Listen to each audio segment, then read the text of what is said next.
start this conversation? Yeah, that's a good question.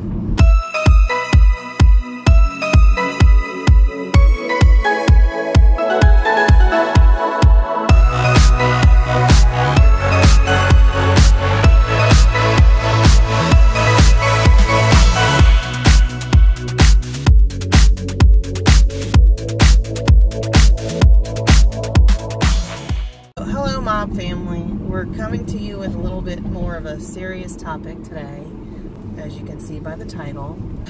I guess I'll start. Try and gently approach this subject, maybe. Yeah. It's a tough subject.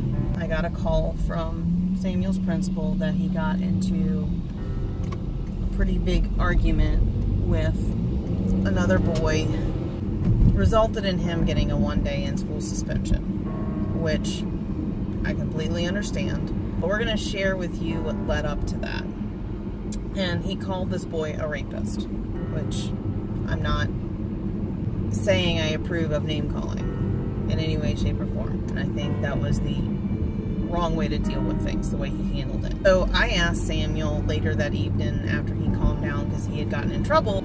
I asked him why he called this boy a rapist. And what was your answer?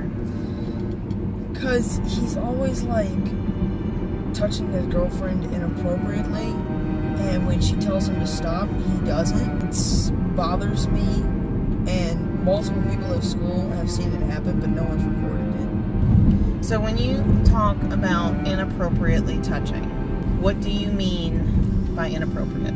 Like, trying to touch her chest, in between her legs, the insides of her legs, her butt.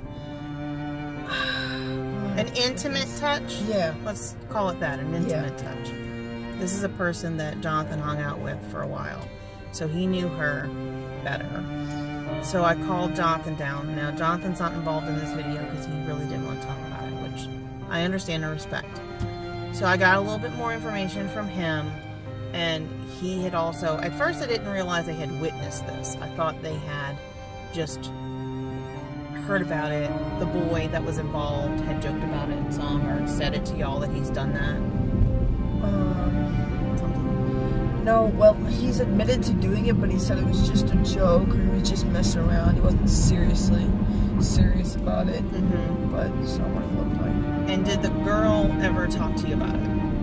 I had asked her if she liked it. She didn't answer for a while, and she ended up saying no. This is happening where people can see it in school. The girl is a 7th grader? Okay, so they're like 12, maybe 13, or turning 13 soon. Which irks me even more. So obviously Samuel didn't handle it well by getting angry and accosting this child, and there was some tussling back and forth, like pushing, shoving kind of thing. So we talked about what's the right thing to do in this situation. Our conversation, and Jeremy was involved in it some too, was that if you see sexual harassment happening, especially at school, go to the counselor and you discuss it with the counselor. Talk to your parents and let them know what's going on. It's not always easy for middle schoolers to navigate difficult situations like this. If you see this, you report it to the counselor. They can inform the administration of what's going on. They can inform their parents, because I don't know either of their parents, so it's not like I could go and talk to them about it. But also, it involved my children at school, and so I don't want my children to see this. This is not good for any children to see this being done to someone. So I went personally to the principal, spoke to the principal, spoke to disciplinarian staff, whatever. Let him know what was going on. Then later that day I came back and talked to the principal, and they did their investigation and they're getting more information, and apparently they're going to call in the parents and talk to them about what's going on. So how do you feel about how we handled it after your blow up? Well, yeah. Are you glad that you went and talked to somebody about it? I guess. Well, why aren't you? I don't know, because I kind of wanted... I went to a school before where the teachers, if you told them something that was happening, they wouldn't do anything about it. So I kind of like grew up learning how to handle my own problems and deal with them myself. So I kind of wanted to deal with it myself. Dealing with it yourself was going to get you in trouble the way you wanted to do it, right? Yeah. Okay. So would you say it was better to deal with it the way I told you to? Yeah. Okay. I wasn't joking about wanting to hit that guy. Like, I actually wanted to punch him in the face, but I wasn't gonna hurt him unless he took the first swing. I can understand that you were upset about the way he was treating his girlfriend. I do.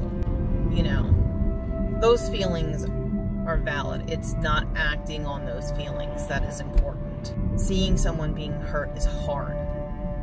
It's hard to not want to react on your own and follow through with the right way to do things.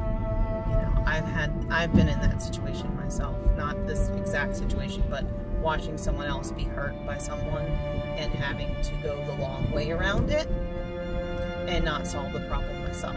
I mean, if it would have actually been joking and stopped when she said stop, I wouldn't have had as much of a problem with it, but he's disrespecting her and being a jerk. Right. For lack of a better word. Well, I mean, jerk is, you know.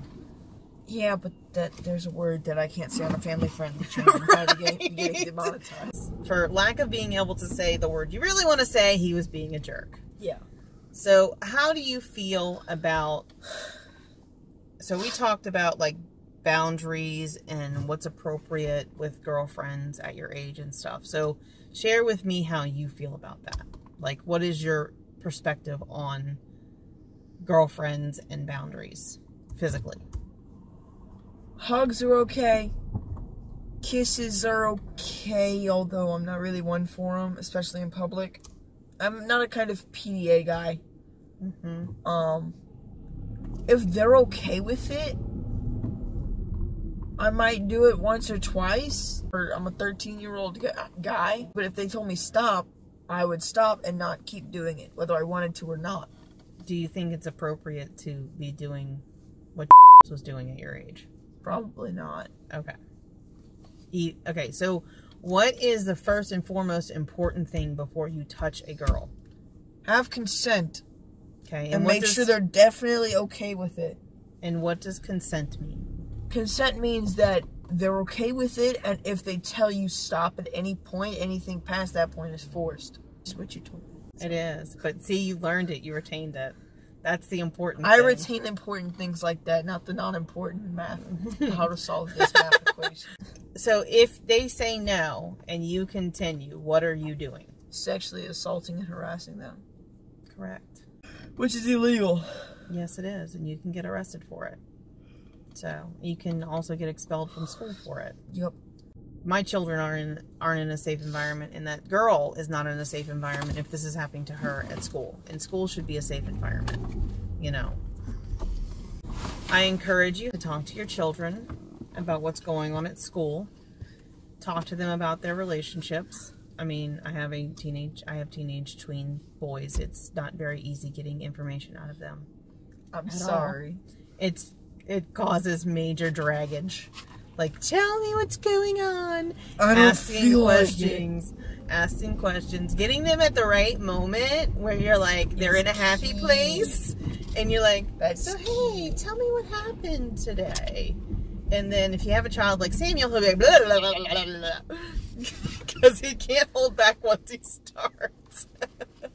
So I have found the best way to talk to teenage boys is, number one, finding a moment where they're in the right frame of mind. They're happy, they're satisfied, not hungry. If I don't want to talk about it, even when I'm in a happy place, I won't talk about it. Yeah, but I can usually bribe you with sugar. Really? No. Like, see, after not if I don't really want to talk about it, nothing you can do will make me say anything. True. But you kind of had to explain what went on because you got in trouble. Yeah, well, that's different. Yeah. So yeah, talk to your kids about what's going on at school. And teach them how to properly treat a woman or man. That's my job. Teach my boys how to respect women, girls. And if you have girls, please talk to them about what's appropriate and what's not appropriate. And if they say no, it means no, and it doesn't matter what happened before that moment. It is not their fault, ever, if a boy or man does something they don't want them to. And our other issue, our more serious issue, was we believe this girl was cutting. So I don't know if it was due to this situation or if there's other situations going on in her life and this compounded it, affected her more. Compounded it? Compounded it. Oh. Compounded it. Oh, I heard compounded it. Rice-a-roni. Rice-a-roni. Let's make this serious conversation a little funny. Let me throw in rice-a-roni. It's not funny when you say it, Mom. I thought I said it very funny. Rice-a-roni. No. Rice-a-roni. That's not funny. It's not funny when you say it. It's funny when I say it like this. Inappropriate timing. Stop. Stop. No. Oh, man. So please talk to your children about sexual harassment. Talk to them about consent, what it means, how important it is, and that at any time a girl says no, it means no. Doesn't matter where you are in the situation. Make sure you're explicit about the laws of consent, because I still haven't memorized them. Like, there's age limits for giving consent, but I don't remember them. Yeah, I don't even know if a 12-year-old can give consent. I will try to look up Louisiana law. Yeah. Concerning consent. So, but it's going to probably be varied by state, country. So make sure you look up your laws of consent and stuff. Yep. You make sure that you know the laws when it comes to consent, sexual harassment, what kind of trouble you can get into, and if you're in school, behave yourself. That's not the appropriate place to do this kind of stuff. Yeah, don't get in fights like I did. And if you do, make sure they throw the first swing and you have someone else around to prove that they threw the first swing. And not just their friends. Yeah, because that happened to me. But don't provoke someone to hit you just so you can hit them back, Samuel. Well, it's not the way to go about it. If you find yourself in a situation and they're trying to fight with you, you wait until they throw the first punch. Okay. But you don't go looking for it. Okay. We're late for our appointment. Come on. Oh, yeah.